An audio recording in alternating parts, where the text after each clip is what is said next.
চুরি করে নিয়ে এসেছে মাননীয় মুখ্যমন্ত্রী, তিনি দীঘায় জগন্নাথ মন্দির করেছেন, এর থেকে লজ্জার আর কি হবে? মমতাদি উড়িষ্যা সরকার কমিশন করেছেন। আপনার যদি নিম কাঠের দরকার হতো আপনি আমাদের কুতুবউদ্দিন ফতেহি বা মুসাকে বলতে পারতেন, আপনি নিম কাঠ আপনার জগন্নাথ মন্দিরে পাঠিয়ে দিত।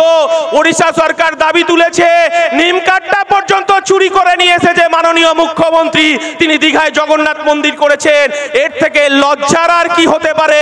একটা প্রতিবেশী রাজ্যের মুখ্যমন্ত্রী কমিশন তৈরি করেছে। গরিব মানুষের অধিকার লুট হয়েছে।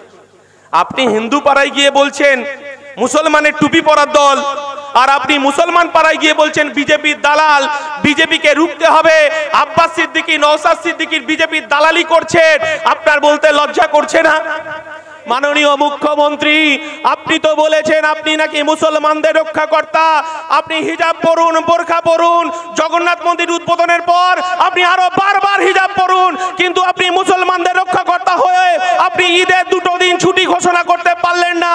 আমরা দাবি রাখছি মাননীয় মুখ্যমন্ত্রী, আপনার মুখোশ খুলে পড়েছে, কারণ আমি এই বাংলায় আপনি বাইনারি পলিটিক্স, হিন্দু মুসলমানের পলিটিক্স করতে চাইছেন। আর আমার ইন্ডিয়ান সেকুলার ফ্রন্ট বলছে মোরা এক বৃন্তে 2টি কুসুম, হিন্দু মুসলমান, মুসলিম তার নয়নমণি, হিন্দু তাহার প্রাণ। আর আমার দলের পৃষ্ঠপোষক আব্বাস সিদ্দিকী বলছেন নানা ভাষা, নানা মত, নানা পরিধান, বিবিধের মাঝে দেখো মিলন মহান। আমার আব্বাস সিদ্দিকী বলছে আমার মুসলমান ভাইরা মাথায় টুপি পরে মসজিদে নিরাপদে নামাজ পড়বে, আমার হিন্দু ভাইরা, আমার হিন্দু বোনেরা তারা ঘন্টা বাজিয়ে মন্দিরে তারা পুজো দেবে, আর আমার খ্রিস্টান ভাইরা গির্জায় গিয়ে প্রার্থনা করবে, আর আমার মতুয়া ভাইরা তারা হরিচাঁদ গুরুচাঁদের ডঙ্কা বাজিয়ে পুজো করবে, আর আমার মতুয়া ভাইরা তারা জল জমি জঙ্গলের অধিকারের কথা বলবে। আমরা এই সম্প্রীতির বাংলা দেখতে চাই। আর মমতা বন্দ্যোপাধ্যায়, আপনি বলছেন আইএসএফ বিজেপির দালাল। হ্যাঁ, আমরা দালালি করছি, আমরা দালালি করছি। গরিব খেটে খাওয়া শ্রমজীবী আদিবাসী সংখ্যালঘু মানুষের দালালি করছি। আপনি আদিবাসীদের জল জমি জঙ্গলের অধিকার কেড়ে নিয়েছেন, আমরা ছুটে গেছি দেউচাপাচামি। আপনি মুসলমানদের জমি, তাদের বাপ দাদাদের কবরস্থান, তাদের মন্দির মসজিদে হাত বাড়িয়েছেন। নওশাদ সিদ্দিকী রাস্তায় আছে, নওশাদ সিদ্দিকী কালকে হুঁশিয়ারি দিয়েছেন ঢোলাতে আমি দেগঙ্গায় যাব। মমতা বন্দ্যোপাধ্যায়, যদি আপনার ক্ষমতা থাকে আমাকে একবার আটকে দেখিও। আমরা বলতে চাইছি আটকাতে পারবেন না। আপনি মুসলমানদের ভয় দেখিয়ে, জুজু দেখিয়ে বিজেপি চলে আসবে বলে দেগঙ্গা সাধারণ গরিব খেটে খাওয়া মানুষের ভোট লুট করেছেন। আমরা জানি এই দেগঙ্গার মানুষ হিসাব চাইছে।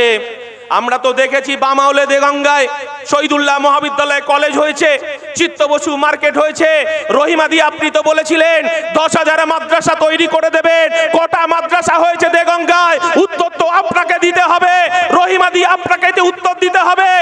এই দেগঙ্গার মানুষ কোল্ড স্টোরেজের দাবি ছিল, কটা কোল্ড স্টোরেজ তৈরি করেছেন দেগঙ্গায়? আমরা বলছি আইএসএফ এর উপর একবার ভরসা রাখুন। এই গরিব খেটে খাওয়া শ্রমজীবী মানুষের 100 দিনের কাজের অধিকার তৃণমূল বিদেশরা চুরি করেছে, আমরা রক্ষা করব। প্রধানমন্ত্রী আবাস যোজনার টাকা চুরি করেছেন, লুট করেছেন।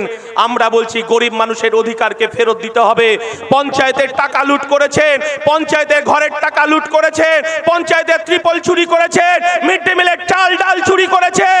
আমরা বলতে চাইছি রেশনের চালটা পর্যন্ত চুরি করেছেন। বাম আমলে তো গরিব মানুষরা মাথা পিছু 4 কেজি চাল পেতেন মাসে, আর 3 কেজি গম পেতেন। আর মমতা বন্দ্যোপাধ্যায়, আপনি গরিব মানুষের রেশনটা পর্যন্ত চুরি করেছেন। আপনি 3 কেজি 4 কেজি চালের জায়গায় 1 কেজি চাল চুরি করেছে আপনার সরকার।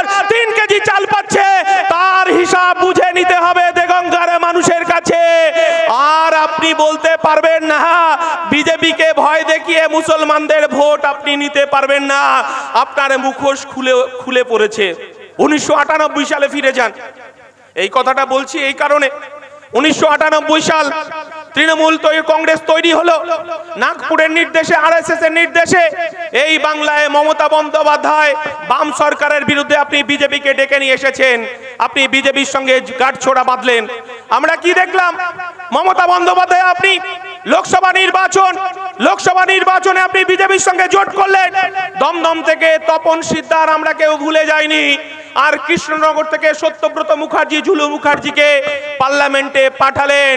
আপনিও রেলমন্ত্রী হলেন, কখনো রেলের চেয়ারপারসন, কখনো কয়লা মন্ত্রী, কখনো আপনি দপ্তরবিহীন মন্ত্রী হলেন। আর আপনি অটল বিহারী বাজপেয়ীকে আপনার বাড়িতে ডেকে নিয়ে এসে আপনার মা মালপোয়া খাওয়ালো। এই বাংলায় যদি মমতা বন্দ্যোপাধ্যায় আপনার যদি কোনো অপরাধ থাকে, এই বাংলায় বিজেপিকে ডেকে নিয়ে এসে আপনি পদ্মের চাষ করেছেন, আপনি আরএসএস কে ডেকে নিয়ে এসে সরকারি স্কুলে আপনি আরএসএস এর ক্যাম্প তৈরি করেছেন, আর ৮,২০০ প্রাইমারি স্কুল বন্ধ করে দিয়েছেন। আর এই বাংলায় ১৪,০০০ আরএসএস এর ক্যাম্প তৈরি করেছেন প্রাইমারি স্কুলগুলোতে। দেগঙ্গার মানুষকে হিসাব দিতে হবে, দেগঙ্গার মানুষ হিসাব চাইছে। কেন আজও পর্যন্ত দেগঙ্গায় হজ হাউস হলো না? কেন দেগঙ্গার মানুষ যারা হজে যাবেন তাদেরকে এ দুয়ার ও দুয়ার দৌড়ে বেড়াতে হচ্ছে? আমরা বলতে চাইছি, এ দুয়ার ও দুয়ার করে আর লাভ নেই। বিজেপিকে রুখতে পারে ইন্ডিয়ান সেকুলার ফ্রন্ট। আমরা যুদ্ধ ঘোষণা করেছি। গরিব মানুষের অধিকার লুট করছে তৃণমূল, এই অধিকার যতক্ষণ না ফেরত দিচ্ছে মমতা বন্দ্যোপাধ্যায়, এই লড়াই আমাদের জারি থাকবে।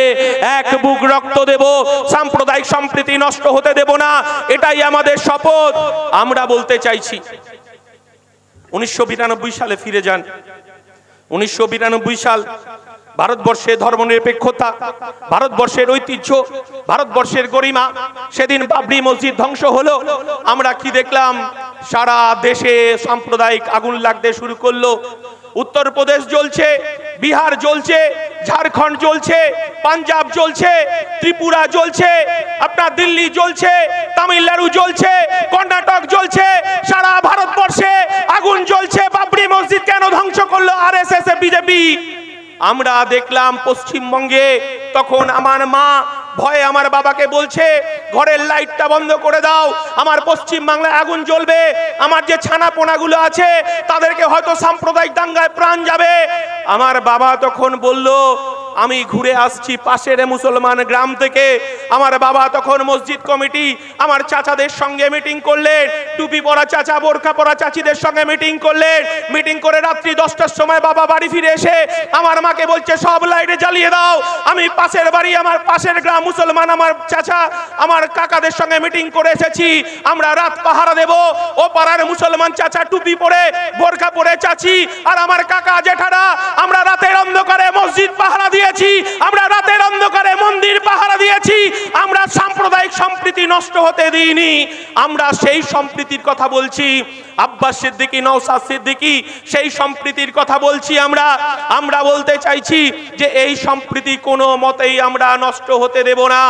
আমরা বলতে চাইছি, আমরা দেখেছি এই পশ্চিম বাংলার মুখ্যমন্ত্রীকে দেখেছি, অনেক মুখ্যমন্ত্রীকে দেখেছি, বিধানচন্দ্র রায়কে দেখেছি, সিদ্ধার্থ শঙ্কর রায়কে দেখেছি, জ্যোতি বসুকে দেখেছি, আমরা বুদ্ধদেব ভট্টাচার্যকে দেখেছি। যখন 1992 সাল এই রাজ্যের মুখ্যমন্ত্রী জ্যোতি বসু তিনি বললেন দাঙ্গাবাজদের কোনো দল হয় না, কোনো রাজনীতি হয় না, যদি কোনো মুসলমান দাঙ্গাবাজ হোক আর হিন্দু দাঙ্গাবাজ হোক, এই বাংলায় যদি দাঙ্গা করতে আসে আমি আমার পুলিশ প্রশাসনকে বলে দিয়েছি মাথা লক্ষ্য করে গুলি করতে। আর এই রাজ্যের মুখ্যমন্ত্রী আপনি বলছেন মুসলমানদের যখন ওয়াকফ সম্পত্তিতে হাত বাড়িয়েছে রাজ্যের দেশের বিজেপি সরকার, আর আপনি বলছেন দিল্লিতে গিয়ে সভা করতে। আপনার মুখোশ খুলে পড়েছে। আমরা জানি এই রাজ্যে সাম্প্রদায়িক হানাহানি, এই রাজ্যে যে মুসলমান হিন্দুর যে সৌভ্রাতৃত্ব নষ্ট করেছে। আমরা কি দেখলাম 2024 সাল এই দিল্লির আমরা দেখলাম দিল্লির সরকার 2014 সালে যখন ক্ষমতা আসে এই দেশের মানুষকে বলেছিল বেকারের 2 কোটি চাকরি দেব, জিরো ব্যালেন্সে 15 লক্ষ টাকা ঢুকিয়ে দেব, বলেছে কৃষকদের আচ্ছে দিন আসবে, সারের দাম কমবে, পেট্রোল ডিজেলের দাম কমবে। এই দেশের মানুষ ভরসা করেছিল, বিজেপিকে 2 হাত ভরে ভোট দিয়েছিল। আর 2019 সালে যখন তিনি প্রতিশ্রুতি পালন করতে পারছে না, তখন এই নরেন্দ্র মোদী আমরা দেখলাম পুলওয়ামাতে 40 জন যুবকের প্রাণ চলে গেল, 300 কেজি থেকে এলো।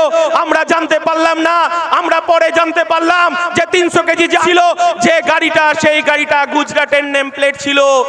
2019 সালে আপনি বলেছিলেন এক একটা জনের কথা স্মরণ করুন, আর দেশের আমার নওজওয়ান, দেশের আমার যুবকরা পদ্মফুলে ছাপ দিন। এখনো পর্যন্ত আপনি বিচার দিতে পারলেন না। আপনার এনআইএ, আপনার সিবিআই, আপনার ইডি, আপনার স্বরাষ্ট্র দপ্তর নিশ্চুপ রইলেন। ডাল মে কুছ কালা হ্যায়। আর আমরা পেহেলগাঁতে 22 তারিখে দেখলাম 26 জনকে মারা হলো। তারা ভ্রমণের জন্য, তারা পর্যটক হিসেবে কাশ্মীরে গিয়েছিল। আমরা দেখলাম 26 জনকে হত্যা করা হলো। আর শুভেন্দু বাবুরা, সুকান্ত বাবুরা বলছে তার নাকি প্যান্ট খুলে খুলে দেখে হিন্দু মুসলমান বলে নাকি তাকে মারা হয়েছে। আরে বাবা, 2012 সালে যখন আপনি গুজরাটের শক্তিশালী ভারতবর্ষের মুখ্যমন্ত্রী, তখন মুম্বাই হামলার কথা আমরা কেউ ভুলে যাইনি। তখন দেশের প্রধানমন্ত্রী প্রয়াত মনমোহন সিং, আপনি তখন দৃঢ়তার সঙ্গে বললেন মনমোহন সিংকে উত্তর দিতে হবে। আপনার দেশ, আপনার সীমান্ত রক্ষী বাহিনী, আপনার সিআরপিএফ, আপনার বিএসএফ, আপনার নৌসেনা পাকিস্তান থেকে কি করে জঙ্গি ঢুকে মুম্বাই হামলা হলো, প্রধানমন্ত্রী জবাব দিতে হবে, প্রধানমন্ত্রীকে পদত্যাগ দিতে হবে। আরে প্রধানমন্ত্রী নরেন্দ্র মোদী, আপনাকেও তো উত্তর দিতে হবে। আপনার দেশ, আপনার সীমান্ত রক্ষী, আপনার বিএসএফ, আপনার আর্মি, আপনার নৌসেনা, আপনার সিবিআই, আপনার দেশের গোপন যারা তথ্য সংগ্রহ করে তারা কোথায় গেল? আপনাকে তো একই আইএসএফ প্রশ্ন করছে। তৃণমূল কংগ্রেস আপনাকে প্রশ্ন করবে না, আইএসএফ আপনাকে প্রশ্ন করছে। উত্তর বিজেপি, নরেন্দ্র মোদী, অমিত শাহ আপনাকে দিতে হবে। ডাল মে কুছ কালা হ্যায়।